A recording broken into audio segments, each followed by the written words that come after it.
हम मीरा मिश्रा गोर लगै छी मिथिला सब गोटाके नवरात्रिके बहुत बहुत शुभकामना। अहीं सभक फरमाइश पर हम बताबऽ जा रहल छी जे एहिबेर खोइच कहिया भरल जायत, कियाकि 2 दिना तिथिके चलते एहिबेर अष्टमी आ नवमी एके दिन पड़ैए। जेना सबके पता अछि जे 3 अक्टूबरसँ दुर्गा पूजा शुरू अछि आओर 12के जतरा छी, तऽ एहिबेर खोइच 11 तारीखके भरल जायत, कियाकि अष्टमी आओर नवमी दुनू 11 तारीखके पड़ैए। आ कखन भरल जायत ई तऽ स्थानसँ अपना सबके अनाउंस भऽ जाइए, कियाकि ओतऽ बलि प्रदान होइए अष्टमीके, तऽ ओहि हिसाबसँ ओसब अपन समय जखन आब पहरा नहि रहैए तऽ अनाउंस भऽ जाइए। कते ठाम बलि प्रदान नहियो होइए तऽ ओ ओतऽ स्थानसँ अनाउंस भऽ जाइए जे अहाँ कते बजे खोइच भरै लेल जाय। तऽ आब कते गोटा पूछै छथि जे हाँ खोइच ककरा भरबाक चाही ककरा नहि भरबाक चाही, तऽ हमरा जहाँ तक बुझल अछि जे अनुभव अछि तऽ हम अहाँ सबके बता रहल छी। किछु गोटाके कहब छनि जे फेसबुकपर आइ काल्हि सब पण्डिते भऽ गेलनि, तऽ हुनका कहि दियनि जे ई विधि विधान हमरा सबके परम्परासँ आबि रहल अछि, दादी नानीसँ हमसब सिखने छी।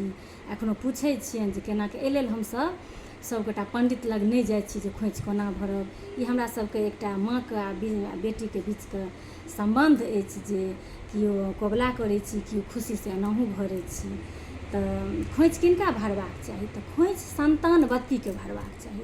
ओना देखबामे सुनबामे आबि रहल अछि जे जिनकर विवाह भऽ जाइ छनि तऽ ओ खोइच भरनाइ शुरू करै छै, लेकिन नहि, ई चीज नहि करी, कियाकि हमरा अहाँके जब तक संतान नहि होइए तऽ हम अहाँ अधूरा छी। संतान होइए तखने हम अहाँ पूर्ण होइ छी। तऽ जखन संतानवती भऽ जाय तऽ इएह लोक कामनासँ खोइच भरै छनि जे हे भगवती हमरो कोइख भरलहुँ तऽ अहिना हम अहाँके खोइच भरै छी, हमेशा भरल रहै।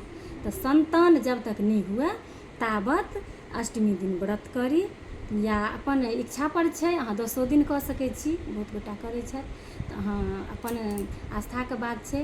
तऽ अहाँ निश्चित अष्टमी दिन अहाँ साड़ी चूड़ी सिंगार पटार कऽ के भगवतीके साँझ दियौन, प्रसाद चढ़ाउ, तऽ ई चीज हमसब करैत एलहुँ हँ। तऽ ई भऽ गेल जे खोइच किनका भरबाक चाही किनका नहि भरबाक चाही। हमरा जे पता अछि, हमरा सहियो जे लागैए जे हाँ सही बात छै जे अगर जे हमरा सबके संतान बिना हमसब बिल्कुल अधूरा छी।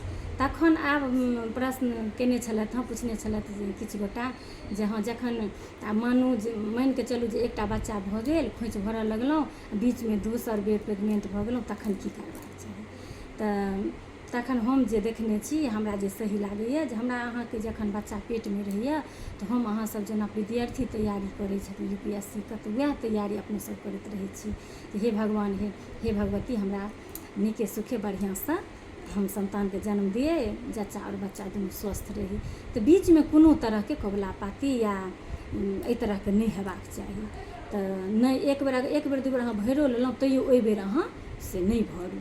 ओहि बेर अहाँ एनाहिए जेना साड़ी चूड़ी पहिर कऽ अहाँ फलाहार कऽ कऽ व्रत कऽ सकै छी, आओर भगवतीके साँझ दिन प्रसाद चढ़ाउ आ कहि देबनि जे फेर हमरा आगू साल भऽ जायत हम खोइच भरब। तऽ हम इएह हमरा जतेक लोक हमसब इएह देखैत एलियै हँ, केओ पूछै छथि तऽ हम इएह सलाह दै छियनि। तखन आब अबै छी जे खोइचमे की सब पड़ै छनि, सेहो पूछने छलथि किछु गोटा जे खोइचमे की सब पड़ै छनि, की पड़बाक चाही।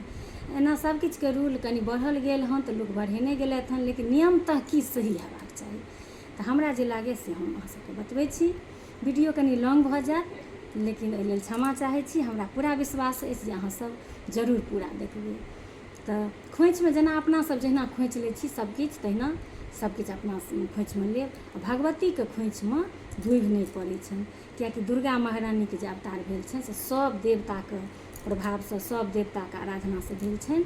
तऽ दुर्गा महारानी कुमारि छथि, ताहि दुआरे एहन मान्यता छै जे दूइबके मतलब संतानवतीके मानल जाइ छै जे अगर दूइब लेलहुँ तऽ हम संतानवती छी या हम हाँ एहिसँ संतान हुअ, तऽ ई कामनाके प्रतीक छियै दूइब।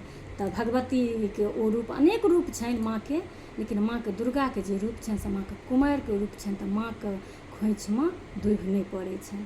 आओर जखन जाइ छी स्थानमे लोक सबके देखै छियनि, जेना हमसब खोइच भरै छी तऽ नारियल देलियनि, फूल पान सुपारी आओर सिंगार पेटारके अहाँ जतेक चीज दऽ सकियनि, जिनका भगवती जतेक देने छथि ई अपन बातपरमे छै जे अहाँ जेहन भगवती देने छथि ओहन ब्राण्डके दियनि, ओहन सुन्दर दियनि। नहि तऽ सबके अपन अपन लाइफ छै, अपन अपन सबके सब रङ्ग जिन्दगी छै, तऽ अपन हिसाबसँ चली, कोनो देखौंसके बात नहि छै।